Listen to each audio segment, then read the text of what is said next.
Hi friends, എല്ലാവർക്കും എൻ്റെ പുതിയ വീഡിയോയിലേക്ക് സ്വാഗതം.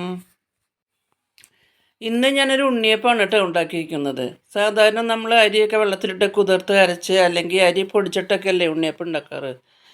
ഇന്ന് അരിപ്പൊടി കൊണ്ടല്ല കേട്ടോ, റവ, മൈദ, ഗോതമ്പ് പൊടി കൊണ്ടാണ് ഞാനിന്ന് ഉണ്ണിയപ്പം ഉണ്ടാക്കിയിരിക്കുന്നത്. പെട്ടെന്ന് ഉണ്ടാക്കാം കേട്ടോ, നല്ല ടേസ്റ്റിയാണ്, എല്ലാവർക്കും ഇഷ്ടമാവും. ആരെങ്കിലും ഗസ്റ്റ് വരുന്നുണ്ടെങ്കിൽ നമുക്ക് പെട്ടെന്ന് അരി വെള്ളത്തിലിട്ട് കുതിർത്ത് അരച്ച് എടുക്കേണ്ട താമസമൊന്നുമില്ല, പെട്ടെന്ന് നമുക്ക് ഉണ്ടാക്കാം. അപ്പോൾ എങ്ങനെയാണ് ഈ ഉണ്ണിയപ്പം ഉണ്ടാക്കിയെന്ന് നമുക്ക് ഒന്ന് നോക്കാം. വീഡിയോയിലേക്ക് പോകാം.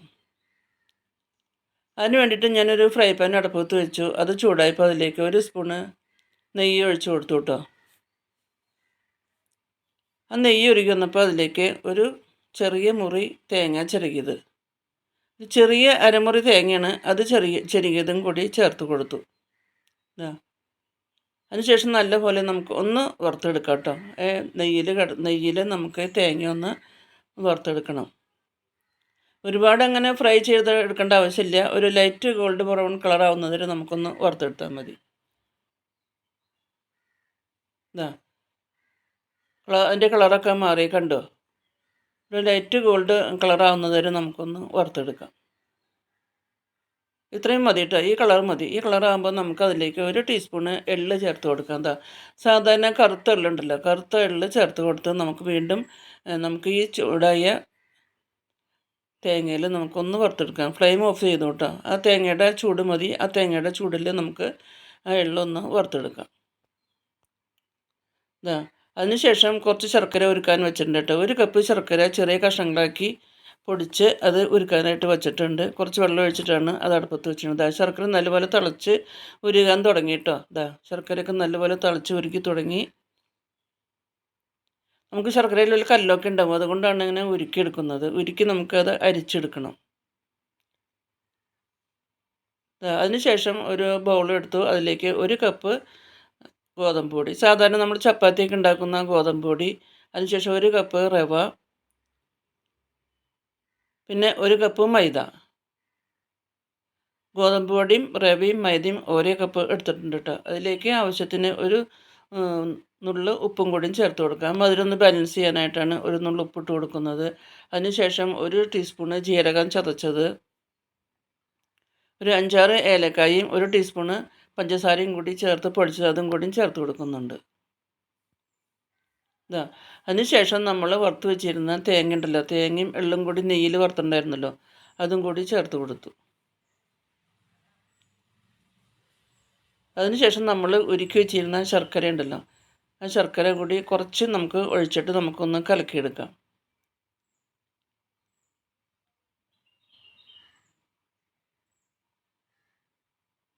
ഒരു കുഴൽ വെച്ചിട്ട് നമുക്ക് പതുക്കെ ഒന്ന് ഇളക്കി ഒന്ന് യോജിപ്പിച്ചെടുക്കാം കേട്ടോ. ബാക്കി ശർക്കര ഒരുക്കി വെച്ചിട്ടുണ്ടായിരുന്നു, അതും കൂടിയും ചേർത്ത് കൊടുത്തു കേട്ടോ. വീണ്ടും നല്ലപോലെ ഒന്ന് നമുക്ക് ഇളക്കി യോജിപ്പിച്ചെടുക്കണം. ഇനി നമുക്കത് പോരാത്തത് നമുക്ക് സാധാരണ നോർമൽ വാട്ടർ ഒഴിച്ച് നമുക്കത് കലക്കിയെടുക്കാം കേട്ടോ. ശർക്കര പാനി ഒഴിച്ച് പോരാത്തത് നമുക്ക് വെള്ളം ഒഴിച്ച് നമുക്ക് നല്ലപോലെ അത് കലക്കി യോജിപ്പിച്ചെടുക്കണം. എല്ലാം നല്ലപോലെ യോജിച്ച് കിട്ടണം. അതിനുവേണ്ടി നമുക്ക് നല്ലപോലെ യോജിപ്പിച്ചെടുക്കണം. സാധാരണ നമ്മൾ ഇഡ്ഡലി മാവൊക്കെ ഉണ്ടാക്കുന്നുണ്ട്, ഇഡ്ഡലി മാവൊക്കെ കലക്കി വയ്ക്കാറില്ലേ, അതേ പാകത്തിന് ഈ പാകത്തിന് നമുക്ക് കലക്കി വയ്ക്കാം കേട്ടോ. എല്ലാം നല്ലപോലെ യോജിച്ച് നമുക്ക് നല്ലപോലെ കലക്കി എടുക്കാം. ഈ പാകത്തിന് നമ്മൾ കലക്കി എടുത്തിട്ടുണ്ട് കേട്ടോ.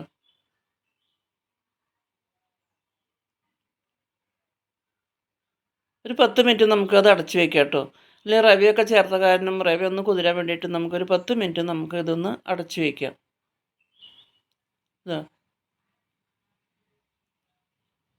അടച്ച് വെച്ചു കേട്ടോ. അതിനുശേഷം നമുക്ക് 10 മിനിറ്റ് കഴിഞ്ഞിട്ട് അത് തുറന്ന് നമുക്ക് അപ്പം ഉണ്ടാക്കാൻ നോക്കാം. 10 മിനിറ്റ് കഴിഞ്ഞപ്പോൾ ഞാനത് അടപ്പ് തുറന്നു കേട്ടോ.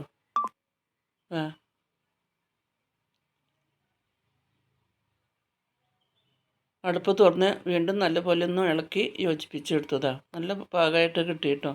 ആ റവയൊക്കെ നല്ലപോലെ കുതിർന്ന് വന്നു. അതിനുശേഷം സാധാരണ നമ്മൾ പച്ചട്ടി ഉണ്ടല്ലോ, സാധാരണ ഉണ്ണിയപ്പം ഉണ്ടാക്കുന്ന ഉണ്ണിയപ്പച്ചട്ടി അടുപ്പത്ത് വെച്ചു. അത് ചൂടായപ്പോൾ അതിലേക്ക് വെളിച്ചെണ്ണയാണ് കേട്ടോ ഒഴിച്ചു കൊടുത്തത്. വെളിച്ചെണ്ണ ഒഴിച്ചു കൊടുത്ത് അതിലേക്ക് നമ്മൾ കലക്കി വെച്ചിരുന്ന മാവ് കുറച്ച് കുറച്ച് ഞാനതൊരു ഗ്ലാസ്സിലേക്ക് പകർത്തിയ ഗ്ലാസ് കൊണ്ടാണ് കേട്ടോ ഒഴിച്ചു കൊടുക്കുന്നത്. ഗ്ലാസ്സിൽ നിന്നാണ് ഞാൻ ഒഴിച്ചു കൊടുക്കുന്നത്. കുഴി നിറച്ചൊഴിക്കരുത്, പകുതി പകുതി ഒഴിക്കാവൂ. കുഴിയുടെ പകുതിയെ ഒഴിക്കാവൂ. ഇതാ തന്നെ അത് പൊന്തി വരാൻ തുടങ്ങി കേട്ടോ. അത് കണ്ടോ, നല്ല ഉണ്ണിയപ്പമായിട്ടോ, തന്നെത്താൻ അത് പൊന്തി വന്നു. അതാ എല്ലാ കുഴിയുള്ള ഉണ്ണിയപ്പവും നല്ലപോലെ ഇങ്ങനെ പൊന്തി വന്നു. അതിൻ്റെ കളറൊക്കെ മാറി അടിഭാഗമൊക്കെ നല്ലപോലെ വെന്ത് വന്നു. അടിഭാഗം വെന്ത് വരുമ്പോൾ ഒരു ടീസ്പൂൺ എടുത്തിട്ട് അതൊന്ന് മറച്ചിടാം. മറിച്ചിട്ട് മുകൾഭാഗം കൂടി നമുക്ക് അതിനൊന്ന് വേവിച്ചെടുക്കണം. എല്ലാം ഞാനിങ്ങനെ മറിച്ചിടുകയാണ് കേട്ടോ. നല്ല അപ്പമായിട്ടോ.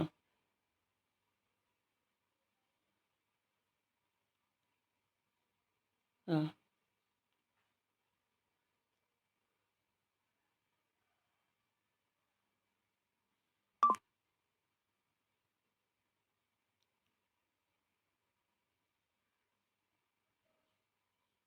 എല്ലാം ഞാനിതുപോലെ മറിച്ചിട്ടു കേട്ടോ. മറിച്ചിട്ട് അടിഭാഗം ഇതുപോലെ നല്ലപോലെ വേവിച്ചെടുത്തു. അതിനുശേഷം നമുക്കത് വെളിച്ചെണ്ണയിൽ നിന്നും മാറ്റാം.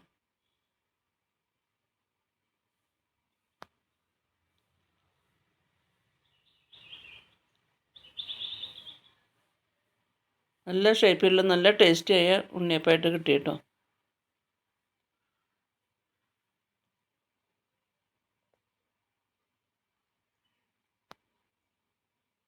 രണ്ട് ഭാഗം മരിഞ്ഞ് വന്നപ്പോൾ ഞാനത് എണ്ണയിൽ നിന്നും മാറ്റി കേട്ടോ.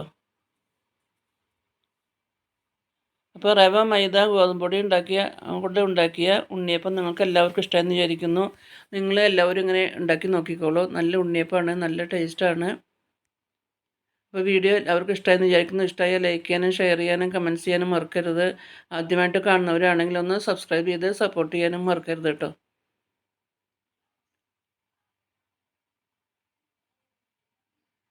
പുതിയൊരു വീഡിയോ ആയിട്ട് നമുക്ക് വീണ്ടും കാണാം. Thank you for watching.